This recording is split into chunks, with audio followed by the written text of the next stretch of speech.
പ്രിയ പ്രേക്ഷകർക്ക് നേഷൻ ന്യൂസിലേക്ക് സ്വാഗതം. ഇന്ന് തൃശൂർ പൂരം.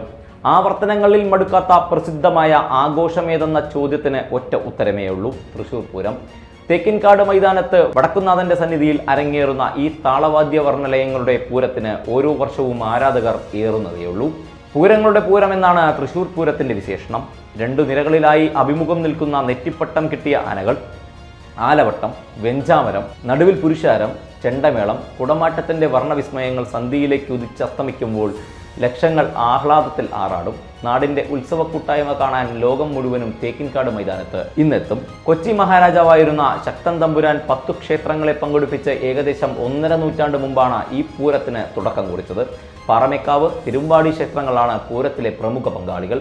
കാലമുക്ക്, ലാലൂർ, ചുരക്കോട്ടുകര, പനമുക്കമ്പള്ളി, അയ്യന്തോൾ, ചെമ്പുകാവ്, നെയ്ത്തലക്കാവ് എന്നീ ക്ഷേത്രങ്ങളും പൂരത്തിലെ പങ്കാളികളാണ്. നോക്കുക, പൂരദിവസം രാവിലെ 11-ന് തിരുവമ്പാടിയുടെ പഞ്ചവാദ്യത്തോടെയുള്ള മഠത്തിലെ വരവ്, ഉച്ചതിരിഞ്ഞ് 3-ന് പാറമേക്കാവിന്റെ ഇലഞ്ഞിത്തറ മേളം, അന്ന് വൈകിട്ട് സ്വരാജ് റൗണ്ടിൽ കുടമാറ്റം എന്നിവയാണ് പ്രധാനം. രാത്രി ആവർത്തിക്കുന്ന എഴുന്നള്ളിപ്പിന് ശേഷം കരിമരുന്ന് പ്രയോഗവും ഉണ്ടാവും. കേരളത്തിലെ എണ്ണം പറഞ്ഞ കൊമ്പന്മാർ, താളവാദ്യ രംഗത്തെ കുലപതിമാർ, പ്രൗഢമായ കരിമരുന്ന് പ്രയോഗം, എല്ലാത്തിനും മീതെ കാണികളുടെ അതിശയിപ്പിക്കുന്ന പങ്കാളിത്തവും ചേരുമ്പോൾ തൃശൂർ പൂരം ഓരോ വർഷവും വേറിട്ട അനുഭവം തന്നെ. കൊച്ചി രാജാവായ ശക്തൻ തമ്പുരാനാണ് തൃശൂർ പൂരത്തിന് തുടക്കം കുറിച്ചത് എന്ന് നേരത്തെ പറഞ്ഞിരുന്നു. അതുകൊണ്ട് തന്നെ ഈ പൂരാഘോഷങ്ങൾക്ക് ഏകദേശം 200 വർഷത്തിലധികം പഴക്കമുണ്ടെന്നാണ് ചരിത്രം പറയുന്നത്. മേടമാസത്തിലെ പൂരം നക്ഷത്രത്തിലാണ് തൃശൂർ പൂരം അരങ്ങേറുന്നത്. ഏതൊരു മലയാളിയുടെയും ഹൃദയസ്പന്ദനങ്ങൾക്ക് ആക്കം കൂട്ടുന്ന ദിനമാണ് തൃശൂർ പൂരം. അതുകൊണ്ട് തന്നെയാണ് പൂരങ്ങളുടെ പൂരം എന്ന് തൃശൂർ പൂരത്തെ അറിയപ്പെടുന്നതും. തൃശ്ശൂരിലെയും സമീപ പ്രദേശങ്ങളിലെയും ആളുകൾക്ക് ഇതൊരു പ്രധാന ഉത്സവം തന്നെയാണ്. വടക്കുന്നാഥനെ കാണുന്നതിനും പൂരം കൂടുന്നതിനും വേണ്ടി പല ഭാഗത്തു നിന്നാണ് ആളുകൾ എത്തുന്നത്. പെരുവനംകുട്ടന്മാരുടെ നേതൃത്വത്തിൽ നടക്കുന്ന വാദ്യമേളത്തിന് തന്നെ ഒരു പ്രത്യേക ഭംഗിയാണ്. ആനച്ചമയവും ചന്തവും വെടിക്കെട്ടും വാദ്യമേളവും എല്ലാം തന്നെ സ്വർഗപ്രതീതിയായിരിക്കും പൂരദിനം അരങ്ങേറുന്നത്.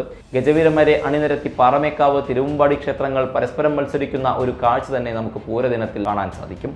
ഇതിൽ തന്നെ മണിക്കൂറുകളോളം നീണ്ടു നിൽക്കുന്ന കുടമാറ്റം തന്നെയാണ് കണ്ണിന് കുളിർമ നൽകുന്ന കാഴ്ചയും. പിന്നീട് പുലർച്ചെയാണ് അതിഗംഭീരമായ വെടിക്കെട്ട് തുടങ്ങുന്നത്. ചെമ്പടമേളം, ഇലഞ്ഞിത്തറമേളം, തെക്കോട്ടിറക്കം, കുടമാറ്റം, പഞ്ചവാദ്യം എന്നിവയെല്ലാം വളരെ പ്രധാനപ്പെട്ടത് തന്നെയാണ്. പകൽപൂരത്തിന് ശേഷമുള്ള വെടിക്കെട്ട്, പിന്നീട് ഉപചാരം ചൊല്ലിപ്പിരിയൽ എന്നിവയാണ് പ്രധാന ചടങ്ങുകൾ. 8 ചെറുപൂരങ്ങൾ അടങ്ങുന്നതാണ് തൃശ്ശൂർ പൂരമെങ്കിലും തിരുവമ്പാടി, പാറമേക്കാവ് ക്ഷേത്രങ്ങൾക്ക് പൂരത്തിൽ പ്രത്യേക സ്ഥാനം തന്നെയാണുള്ളത്. തിരുവമ്പാടി പ്രതിഷ്ഠ കൃഷ്ണനാണെങ്കിലും ഉപദേവതയായ ഭഗവതിയെയാണ് പൂരദിനത്തിൽ എഴുന്നള്ളിക്കുന്നത്.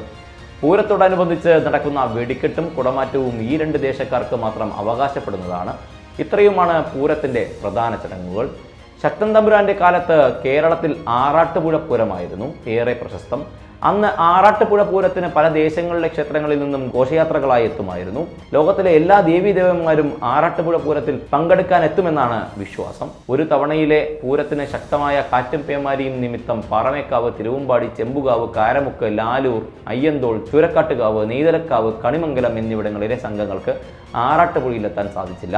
പൂരത്തിനെത്താതിരുന്നുകൊണ്ട് ഈ സംഘങ്ങൾക്ക് ഭ്രഷ്ട് കൽപ്പിച്ചെന്ന് പറയപ്പെടുന്നു. അന്ന് ശക്തൻ തമ്പുരാന്റെ ഭരണമായിരുന്നു ഉണ്ടായിരുന്നത്. സംഭവം അറിഞ്ഞ കോപിഷ്ഠനായ തമ്പുരാൻ വടക്കുന്നാഥനെ ആസ്ഥാനമാക്കി അടുത്ത പൂരം നാളിൽ 1797 മെയ്യിൽ, അതായത് 977 മേടം, തൃശ്ശൂർ പൂരം ആരംഭിച്ചു.